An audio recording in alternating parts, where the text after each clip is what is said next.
Hello weavers! ఈ వీడియోలో చిటికెలో చేసుకునే హెల్తీ గ్రీన్ టీని ఎలా చేయాలో చూసేద్దాం.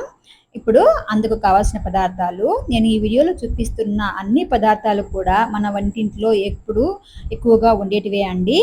ఇవి అన్నీ కూడా వేయనవసరం లేదు. మీకు ఎన్ని అందుబాటులో ఉంటే అన్ని వేసుకొని చేసుకోవచ్చండి. నేనైతే అన్ని రకాలవి వాడుతున్నానండి.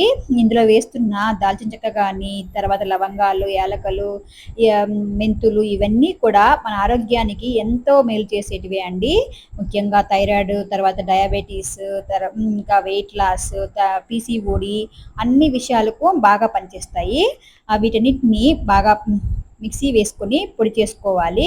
పొడి చేసుకున్న వాటిని పక్కన పెట్టుకొని, ఇప్పుడు స్టవ్ ఆన్ చేసుకొని ఒక గిన్నె పెట్టి నేను ఒక మనిషికి అయ్యేటట్టు చేస్తున్నానండి. అందుకోసం నేను 1.5 గ్లాసు నీళ్ళు వేస్తున్నాను.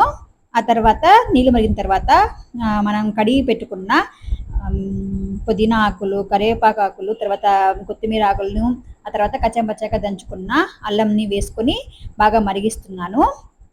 అవి మరిగిన తర్వాత మనం ముందుగా పొడి చేసి పెట్టుకున్న దాల్చిన చెక్క పౌడర్‌ని కూడా వేసుకొని కొంచెంసేపు మరిగించుకోవాలి.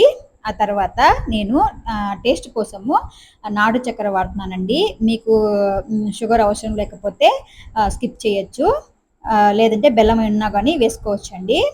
ఆ తర్వాత మనం మనం ముందుగా కాచి పెట్టుకున్న గ్రీన్ టీని అంతటిని గ్లాస్‌లోకి ట్రాన్స్‌ఫర్ చేస్తున్నాను. ఆ తర్వాత హాఫ్ లెమన్‌ని కట్ చేసుకొని ఇందులో స్క్వీజ్ చేసుకుంటున్నానండి.